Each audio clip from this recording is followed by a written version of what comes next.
అంటే సాధారణ పాత్రికేయునిగా ఉన్న మీరు ఒక్కసారిగా రాజకీయ తెరంగేట్రం చేయడానికి రాజకీయ గురువు ఎవరంటారు? రాజకీయాల్లో నేను అనుకోకుండా రావడం తప్ప నాకు రాజకీయాల్లో తీసుకుంటే గురువైనా ఫాదర్ అయినా లేకపోతే అన్ని రకాలుగా ఏమైనా పిలుచుకున్నా చంద్రబాబు నాయుడు గారు. ఇంకా అంటే ఆయన ఆహ్వానించాడు, వచ్చాము. వచ్చిన క్షణం నుంచి ఈరోజు దాకా అంతే అభిమానంగా చూసుకుంటున్నాను నన్ను. కాబట్టి రాజకీయం వరకు వస్తే అన్నీ ఆయనే. Father, God father, philosopher, guide, leader ఏమన్నా అనుకోవచ్చు, అన్నీ చంద్రబాబు నాయుడు గారు తప్ప ఇంకెవరు ఉండరు. అప్పటి రోజుల్లో 1999లో రాష్ట్రంలో తటస్థులు మేధావుల కోటాలో మిమ్మల్ని ఎంపిక చేశారంటారు. అంటే ఎవరైనా మిమ్మల్ని రెఫర్ చేశారు అంటే చంద్రబాబు నాయుడు గారు? అంటే నాకు తెలిసింది ఏమంటే అప్పట్లో జిల్లా ఇన్ఛార్జిగా మన ఎస్సీ కార్పొరేషన్ చైర్మన్ ఉన్నవాడు పుష్పరాజు గారు. ఆయనకు మంచి ఎంపీ క్యాండిడేట్, కొంత మంచి ఇమేజ్ ఉన్న వాళ్ళని పెడదాము అనంతపూర్కి, ఎవరినైనా చూడమంటే ఆయన రకరకాల పేర్లతో నన్ను కూడా కలిపి చెప్పినారు అని. తర్వాత వాళ్ళ పరిశీలనలో ఇతనైతే బాగా ఉంటాడని అనుకొని నన్ను పిలిపించినారు చంద్రబాబు నాయుడు గారు. పిలిపించిన తర్వాత రాజకీయాలంటే నాకు ఆసక్తి లేదు సార్, నేను పెద్ద ఇంట్రెస్ట్గా లేను, హ్యాపీగా ఉన్నాను, నేనేం స్టాఫ్ రిపోర్టర్గా ఉన్నాను, నాకు సరిపోయేంత జీతం వస్తుంది, ఇంకా 3-4 వేలు మిగులుతుంది నెలకి, నాకు పెద్ద ఇబ్బందులు కూడా లేవు.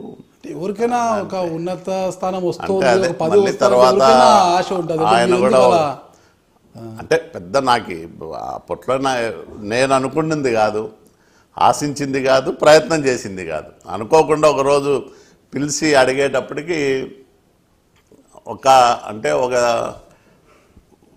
ప్రయాణంలో 14 సంవత్సరాలు పాత్రికేయుడిగా పనిచేసి ఉన్న బలంగా రాజకీయాలు మనం చూస్తూ ఉంటాం.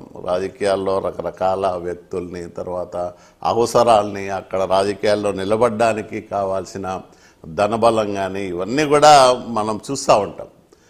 అవన్నీ మనం చేయగలమా? అసలు ఎందుకు మనం బతికేదో మనం బతుకుతాంలే, మనకింత అవసరం లేదు కదా అనే పరిస్థితుల్లో ఆలోచన చేయడం జరిగింది. తర్వాత సారు లేదు, నీకు మంచి భవిష్యత్తు ఉంటుంది రాజకీయాల్లో, నేను అన్ని రకాలుగా నీకు పూర్తి స్థాయిలో భరోసా ఇవ్వడంతోనే వచ్చారు అంటే. తర్వాత మా చైర్మన్ గారి దగ్గరికి వెళ్ళారు, రామోజీరావు గారి దగ్గరికి. ఆయన కూడా జీవితంలో మంచి అవకాశం కదా, చాలా తక్కువ మందికి వస్తూ ఉంటుంది ఇట్లాంటి అవకాశము, ప్రయత్నం చేయి, నీకు ఎప్పుడైనా బతకడానికి ఇబ్బంది అనిపిస్తే, నీ కుటుంబ పోషణ సమస్య అనిపిస్తే నువ్వు ఎప్పుడైనా నా దగ్గరికి రా, ఈనాడు తలుపులు నీకు ఎప్పుడు తెరిసే ఉంటాయి, బతకడానికి ఇబ్బంది లేకుండా నేను చూసుకుంటానని చెప్పాడు ఆయన. దాంతో అంటే ఆనాడంటే బీసీ కోటాలో ఇవ్వాల్సి వస్తే ఎవరు లేకపోతే రామోజీరావు గారు మిమ్మల్ని ప్రపోజ్ చేశారు చంద్రబాబు నాయుడు కన్నా ఒక వాదన అయితే. రామోజీరావు గారికి కూడా తెలియదు, తర్వాత సమాచారం ఇచ్చారు, ఇట్లా మీ దాంట్లో రిపోర్టర్గా ఉన్న ఆయన బాగుంటాడు అనిపిస్తుంది అంటే. 14 ఏళ్ళు మేము పెంచి పోషించుకున్నాం, మావాడినే చూసారా మీరనే కూడా అన్నారంట, నాకే తెలియదు కానీ.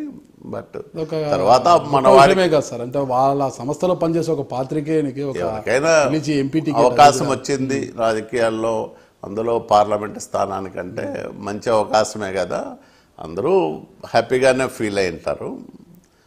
కాబట్టి అవకాశం వచ్చింది, నీకు ఏదైనా ఇబ్బంది ఉంటే నీకు కుటుంబ పోషణ సమస్య కాకుండా చూసుకుంటాంలే అనే హామీ కూడా రామోజీరావు గారు ఇవ్వడం అనేది చాలా సంతోషించదగ్గ విషయం. కాబట్టి ఎప్పుడు నేను రాజకీయాల్లో ఆశించి రాలేదు కాబట్టి నేను నా శక్తి మేరకు నేను ఏదైనా 10 మందికి ఉపయోగపడితే బాగుంటుంది అనుకుంటా తప్ప అంతకుమించి అందుకని నాకు రాజకీయాల్లో ఎవరు శత్రువులు లేరు, ఎవరితో విభేదాలు ఉండవు, అసలు చిన్న మనస్పర్ధలు కూడా ఉండవు. నాతో పోటీ చేసిన వాళ్ళ పతనాన్ని కూడా నేను కల్లో కూడా కోరుకోను, అంటే నా మెంటాలిటీ అది కాదు. కాబట్టి అట్లా నడిచిపోతాను. అసెంబ్లీలో తప్పితే ఎక్కడా కూడా ఎవరిని టార్గెట్ చేసి మాట్లాడేది కానీ ఇది కూడా ఉండదు. రాజకీయ పార్టీ, నేను తెలుగుదేశం పార్టీ కార్యకర్తని, నా పార్టీ అవసరాలు, నా పార్టీ నాకు ఇచ్చిన బాధ్యతలు, నేను అక్కడ వ్యవహరిస్తున్న ఆ స్థానం పవిత్రతను కాపాడాలా, దాని ఇమేజ్ను పెంచకపోయినా కనీసం ముందు పనిచేసిన వాళ్ళ వ్యక్తిగతంగా స్థాయిలో కాకపోయినా పనిచేయాలి. విధి నిర్వహణలో తప్పని పరిస్థితులు అంతే తప్ప నాకు ఎవరి మీద వ్యక్తిగతమైన ద్వేషాలు ఉండవు. నేను ఎవరితోనూ నేను అసలు గొడవే పడను.